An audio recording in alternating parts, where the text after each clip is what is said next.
قبر کی پہلی رات، قبر کے پہلے 24 گھنٹے کے احوال۔ رسول اللہ صلی اللہ علیہ وسلم نے فرمایا کہ قبروں پر ایک فرشتہ متعین ہے۔ جب میت کو دفن کر دیا جاتا ہے اور لوگ واپس جانے کے لیے مڑتے ہیں تو وہ قبر سے ایک مٹھی بھر مٹی لے کر لوگوں پر پھینک دیتا ہے اور کہتا ہے بسم اللہ الرحمن الرحیم۔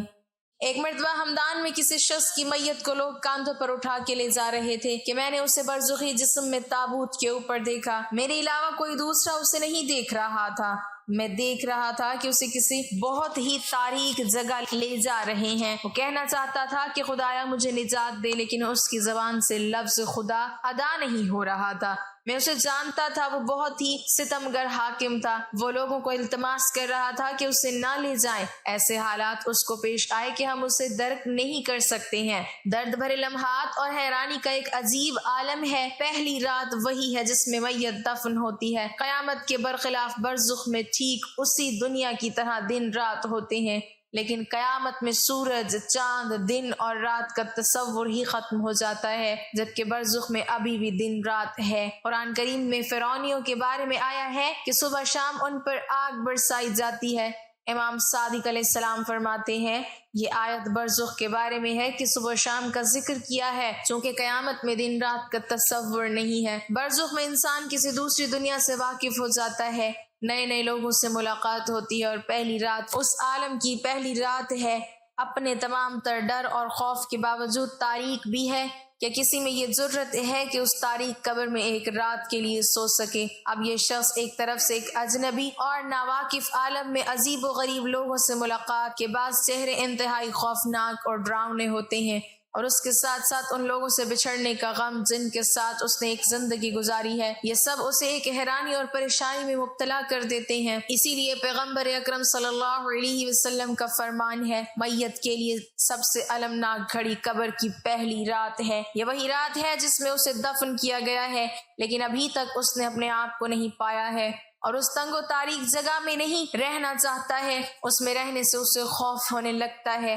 ہاں، اس عالم میں روح کا بدن سے کوئی تعلق نہیں، یعنی روح اب بدن کو کنٹرول نہیں کر سکتی ہے، لیکن ہمیشہ اس سے مانوس رہتی ہے۔ اسی لیے جو لوگ قبر پر آتے ہیں میت ان کی طرف متوجہ ہوتی ہے اور ان سے مانوس ہوتی ہے۔ حضرت علی رضی اللہ تعالیٰ عنہ فرماتے ہیں لوگ سوئے ہوئے ہیں، جب مر جاتے ہیں تو بیدار ہو جاتے ہیں۔ قبر دنیا کی آخری منزل اور آخرت کی پہلی منزل ہے۔ یہاں سے کسی بھی حال میں دنیا کی طرف پلٹنا ممکن نہیں ہے۔ مرنے کے ساتھ تمام ذمہ داریوں، نماز و روزہ اور باقی احکام الہی سے وہ آزاد ہو جاتا ہے۔ شک و تردید کے تمام پردے ہٹ جاتے ہیں اور آخرت پر ایمان کامل ہو جاتا ہے، لیکن یہ ایمان اس کے کسی کام نہیں آئے گا۔ ایمان اس وقت کامیابی کا ضامن بن سکتا تھا جب وہ غیب پر ایمان لے آتے، لیکن اب جب کہ کوئی چیز غیب نہیں رہی، سب حقائق عیاں ہو گئے ہیں، انسان نے اپنے ارادے کے بغیر قدرت الہی کے سامنے خود کو تسلیم کر دیا۔ ایمان کا کوئی فائدہ نہیں ہے، اسے اعمال صالحہ میں اب اضافہ ممکن نہیں ہے۔ ہاں، اگر وہ خود اپنے لیے باقیات و صالحات چھوڑ آیا ہے یا اس کے پسماندگان اس کے لیے بھیج دیں تو آج اس کے کام آئے گا۔ جس طرح عمل صالحہ میں اضافہ ممکن نہیں ہے، اسی طرح اس کے گناہوں سے بھی کسی گناہ کے کم ہونے کا کوئی راستہ نہیں ہے، مگر وہ اعمال صالحہ دنیا میں چھوڑ آیا ہے جو اس کے گناہوں کا کفارہ بن جائیں یا کوئی اس کے لیے استغفار کرے۔ بس قبر ہمیشہ مشکلات اور حسرت کے عذاب سے عبارت ہے۔ یقین نہ کرنے کی حسرت، ایمان نہ لانے کی حسرت، مواقع اور فرصتوں کو ضائع کرنے کی حسرت، اعمال کو ریاکاری اور دکھاوا کے لیے انجام دینے کی حسرت اور ہزاروں حسرتیں۔ قبر کی سختیوں سے بچنے کے لیے امام صادق ہر صبح و شام یہ دعا پڑھتے تھے، خدایا میں قبر کی تنگیوں، فشار اور سختیوں کے عذاب سے تیری پناہ مانگتا ہوں۔ جو ہی وہ قبر میں وارد ہوتا ہے قبر کی پہلی رات کا آغاز ہو جاتا ہے، اور ان لمحات کی سختیوں کا تحمل کرنا اس کے لیے سخت ہے۔ دوسری دنیا سے واقف ہونے، سختیوں کو جھیلنے کے لیے خود کو تیار کرنے، نکیر و منکر کے سوالوں کے جواب دینے وغیرہ کے لیے پہلی رات آغاز ہے۔ اسی لیے یہ رات اس کے لیے دردناک رات ہے اور کسی کا بھی وہاں سے بھاگنا ممکن نہیں، اور اگر اسی مادی دنیا میں اس کی سختیوں اور شدائد سے متعلق اسے علم ہو جائے تو اسی مادی دنیا میں انسان اپنے لیے نجات کا راستہ ڈھونڈ کر ان سختیوں سے بچ سکتا ہے، اور دنیا میں ائمہ معصومین علیہم السلام سے عشق و عقیدت کی وجہ سے قبر میں بھی ان ہستیوں کو اپنی مدد کے لیے بلا سکتا ہے۔ اگرچہ قبر کی پہلی رات بہت ہی سخت، خوفناک اور ڈراؤنی ہے، لیکن مومن کے لیے اللہ کے فرشتوں، اپنے نیک اعمال اور ائمہ معصومین علیہم السلام کی تشریف آوری کی وجہ سے بہت ہی آسانی ہو جائے گی۔ بلکہ مومن اور کافر کی پہلی رات بالکل الگ تھلگ ہے۔ مومن آسائشوں میں اور کافر سختیوں میں ہوں گے۔ میت کو دفن کرنے کے بعد قبر میں مردہ کی پہلی رات کو لیلۃ الدہن کہتے ہیں۔ یہ رات بہت سخت اور مراحل سے بھری ہوتی ہے، بدکاروں کے لیے وحشت ناک جبکہ مومنوں کے لیے بہشت نما ہوتی ہے۔ آج ایک لمبی، تفصیلی اور متفقہ حدیث پیش کریں گے جس میں قبر میں نیک اور بدکار انسانوں سے سوال و جواب اور میت کی قبر میں پہلی رات کا تفصیلی طور پر ہمارے پیارے نبی صلی اللہ علیہ وسلم نے ذکر فرمایا ہے۔ موت کے پہلے کچھ گھنٹے اور پہلے دن روح برزخ کے علاوہ اس مادی بدن کے ساتھ ساتھ رہتی ہے، کیونکہ دنیا میں روح کو اس مادی بدن سے انس و محبت تھی، اس لیے اب وہ اس بدن پر خاص توجہ رکھتی ہے اور اس کے ساتھ رشتہ اور رابطہ برقرار رکھنا چاہتی ہے۔ غسل اور دوسرے امور سر انجام دیتے وقت روح اس بدن کے ساتھ رہتی ہے، اور اس مادی بدن کو دفن کرتے وقت روح خود کو قبر میں دیکھتی ہے۔ جو ہی میت کو قبر میں رکھا جاتا ہے اسی وقت قبر کی پہلی رات کا آغاز ہو جاتا ہے، اور یہ بہت ہی سخت رات ہوتی ہے جسے میت تجربہ کرتی ہے اور اس سے کوئی چھٹکارا نہیں ہے۔ حضرت امام صادق کی روایت کو مد نظر رکھتے ہوئے مسلمانوں کی نظر میں قبر اور وہاں کے پیش آنے والے تمام احوال عالم برزخ ہیں۔ اس نظریے کے مطابق قبر میں داخل ہونا اور قبر کی پہلی رات موت کے آغاز سے ہی شروع ہو جاتی ہے، اور بدن کے دفن ہونے سے کوئی تعلق نہیں ہے۔ اب جن لوگوں کے جسم دفن نہیں ہوتے، یعنی آگ میں جل جاتے ہیں یا پانی میں غرق ہو جاتے ہیں، تو ان کی پہلی رات کیسے گزرے گی؟ اس بارے میں امام طبری بیان کرتے ہیں کہ حضرت امام حسن عسکری کے پاس ایک شخص آیا اور پوچھنے لگا کہ جو لوگ جل جاتے ہیں یا پانی میں ڈوب کر مر جاتے ہیں اور ان کے جسم دفن نہیں کیے جا سکتے، تو پھر ان کی قبر کی رات کیسی ہوگی؟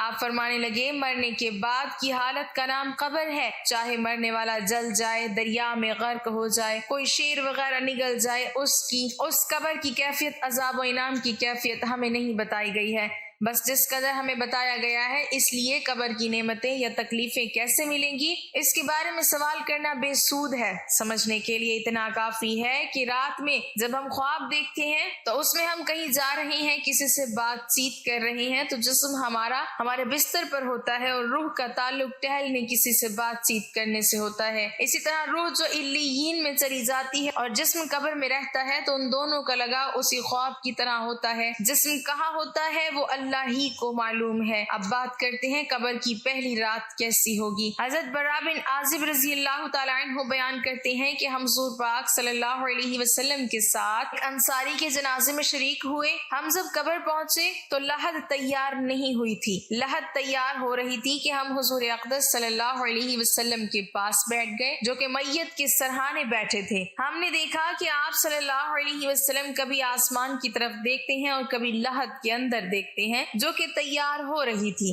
3 مرتبہ ایسا کرنے کے بعد حضور اقدس صلی اللہ علیہ وسلم نے اس طرح دعا مانگی، اے اللہ، میں عذاب قبر سے تیری پناہ چاہتا ہوں۔ پھر آپ صلی اللہ علیہ وسلم نے ارشاد فرمایا، بندہ مومن جب دنیا کی طرف سے رابطہ توڑ کے آخرت کی طرف متوجہ ہوتا ہے، یعنی جب اس کی موت کا وقت آتا ہے، تو سورج کی طرح چمکتے دھمکتے سفید چہروں والے فرشتے جنتی خوشبودار جنتی کفن لے کر اس کے پاس آتے ہیں، حتیٰ کہ وہ حد نظر تک اس کے سامنے بیٹھ جاتے ہیں۔ پھر ملک الموت تشریف لاتے ہیں، حتیٰ کہ وہ اس کے سر کے پاس بیٹھ جاتے ہیں اور کہتے ہیں، پاکیزہ روح، اللہ کی مغفرت اور اس کی رضامندی کی طرف چل۔ وہ روح ایسے نکلتی ہے جیسے مشکیزے سے پانی کا قطرہ بالکل غیر محسوس طریقے سے اس کی روح نکالی جاتی ہے، اور جب ملک الموت اس کی روح نکالتے ہیں تو باقی فرشتے اسے آنکھ جھپکنے کے برابر بھی اسے ملک الموت کے پاس نہیں رہنے دیتے۔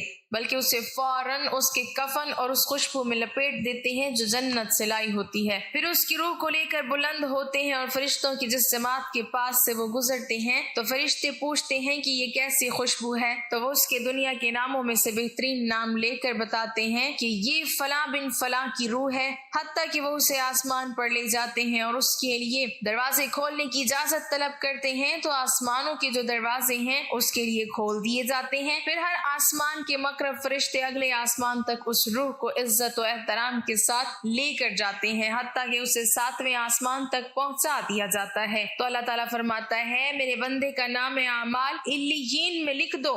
علیین اور سجین یہ 2 مقامات ہیں۔ ایمان والوں کی روحیں جو ہیں علیین میں ان کا نام اعمال لکھا جاتا ہے، اور جو منافقین ہیں مجرم ہے سجین میں لکھا جاتا ہے۔ سورۃ المطففین آیت نمبر 83 پارہ نمبر 30 کے اندر، اور اسے واپس دنیا کی طرف لے جاؤ کہ میں نے انہیں اسی دنیا میں پیدا کیا اور اسی میں انہیں لوٹاؤں گا اور پھر دوبارہ اسی سے نکالوں گا، پھر اس کی روح اس کے جسم کی طرف لوٹا دی جاتی ہے، لیکن یہ لوٹنا دنیا کا لوٹنا نہیں ہوگا، یعنی وہ لوٹنے کے بعد یہ بات نہیں ہے کہ قبر میں بیٹھ جائے گا، ہمیں نظر آئے گا یہ سب کچھ برزخی معاملات ہوں گے۔ آیت نمبر 42 کے تحت کہ نیند کی حالت میں بھی انسان کی روح قبض ہوتی ہے، لیکن اس کو چٹکی کاٹیں تو وہ جاگ اٹھتا ہے، روح کا تعلق بھی رہتا ہے اس حالت میں۔ بالکل اسی طریقے سے یہ مختلف لائف ہے۔ برزخ کی پھر 2 فرشتے اس کے آس پاس آتے ہیں جو اس کی قبر میں اسے بٹھا کر پہلا سوال کرتے ہیں، تیرا رب کون ہے؟ من ربک؟ وہ کہتا ہے ربی اللہ، میرا رب اللہ ہے۔ دوسرا سوال پوچھتے ہیں تیرا دین کیا ہے؟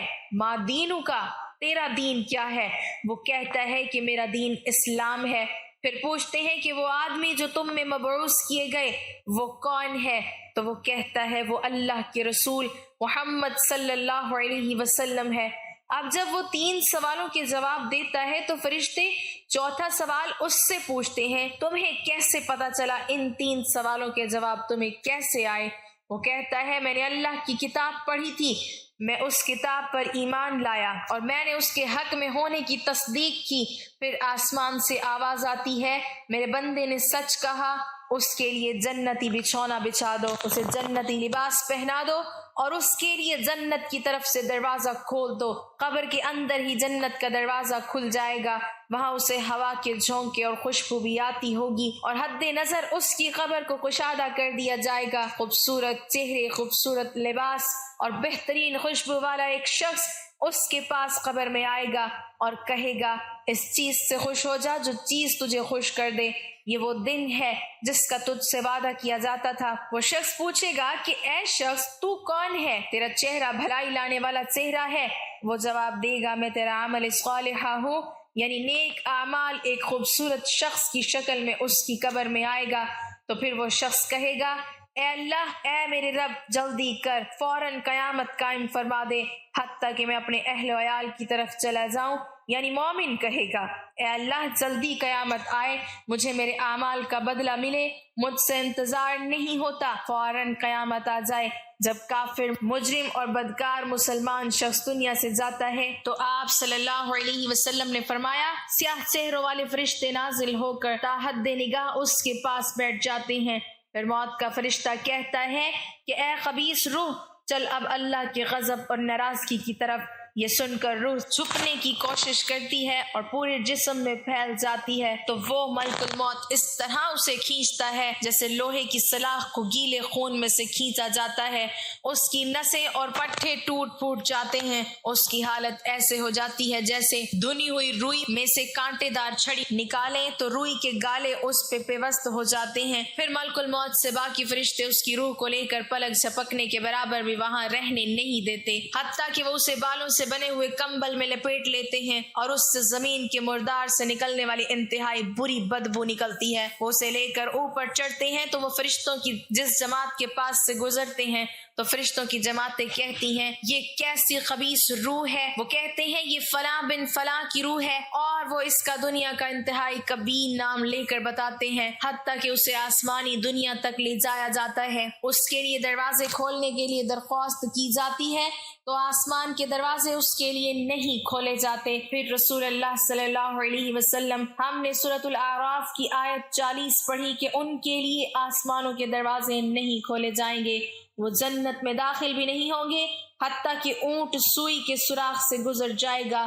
یہ سورۃ الاعراف کی آیت آپ صلی اللہ علیہ وسلم نے پڑھی۔ پھر آپ صلی اللہ علیہ وسلم نے فرمایا کہ اللہ تعالیٰ فرماتا ہے اس خبیث روح کا نامہ اعمال سب سے نچلی کتاب سے جین میں لکھ دو، پھر اس کی روح کو شدت کے ساتھ کھینچا جاتا ہے۔ پھر آپ صلی اللہ علیہ وسلم نے فرمایا ہم نے یہ آیت تلاوت فرمائی سورۃ الحج کی، جو شخص اللہ کے ساتھ شرک کرتا ہے گویا وہ آسمان سے گر پڑا تو پرندے اسے اچک کر لے جائیں یا کسی دور جگہ پر پھینک دے۔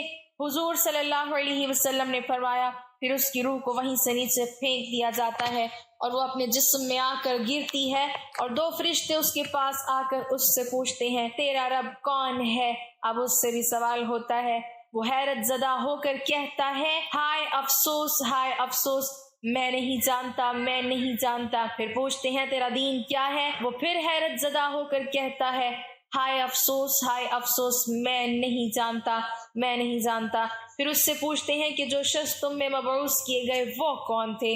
تو وہ کہتا ہے ہائے افسوس، ہائے افسوس، میں نہیں جانتا، میں نہیں جانتا۔ پھر آسمان سے آواز آتی ہے اس نے جھوٹ بولا، اس کے لیے جہنم کا بچھونا بچھا دو، اور بخاری میں الفاظ ہیں اس کے جواب میں فرشتے پھر اس سے چوتھا سوال کیا کرتے ہیں اور تو نے خود پڑھ کر سمجھنے کی کوشش کیوں نہیں کی، یا جو لوگ سمجھے ہوئے تھے کتاب و سنت پر چلنے والے لوگ تھے ان کے ساتھ تو کیوں نہیں چلا؟ اللہ تعالیٰ فرماتا ہے اس کے لیے جہنم میں بچھونا بچھا دو اور جہنم کی طرف ایک دروازہ کھول دو، وہاں سے گرمی اور گرم ہوا اس کی قبر میں آتی رہے گی۔ اس کی قبر کو اس قدر تنگ کر دیا جائے گا کہ اس کی پسلیاں ایک دوسرے کے اندر داخل ہو جائیں گی، اور ایک قبیح چہرے والا شخص قبیح لباس میں، انتہائی بدبودار لباس میں اس کے پاس آئے گا اور اس سے کہے گا تمہیں ایسی چیزوں کی بشارت ہو جو تمہیں غم زدہ کر دیں، یہ تیرا وہ دن ہے جس کا تجھ سے وعدہ تھا۔ وہ پوچھے گا تو کون ہے؟ تیرے چہرے سے تو خیر کی توقع نظر نہیں آتی۔ وہ جواب دے گا میں تیرا خبیث عمل ہوں جو تو دنیا میں کیا کرتا تھا۔ پھر وہ کہتا ہے اے میرے رب قیامت قائم نہ کرنا، اے میرے رب قیامت قائم نہ کرنا۔ اللہ پاک سورہ یاسین کی آیت نمبر 52 میں فرماتا ہے یعنی جب قبروں سے نکالا جائے گا مجرموں کو وہ کہیں گے ہائے افسوس، ہمیں کس نے ہماری قبروں سے باہر نکالا؟ تو اللہ تعالیٰ کیا فرمائے گا؟ یہی ہے جس کا وعدہ رحمان نے کیا تھا اور رسولوں نے سچا کہا تھا۔ اللہ پاک ہمیں بہتر عمل کرنے کی توفیق عطا فرمائے اور ہمارا خاتمہ ایمان پر فرمائے، آمین۔ ناظرین کمنٹ باکس میں اللہ تعالیٰ کے 99 ناموں میں سے ایک نام ضرور ٹائپ کریں۔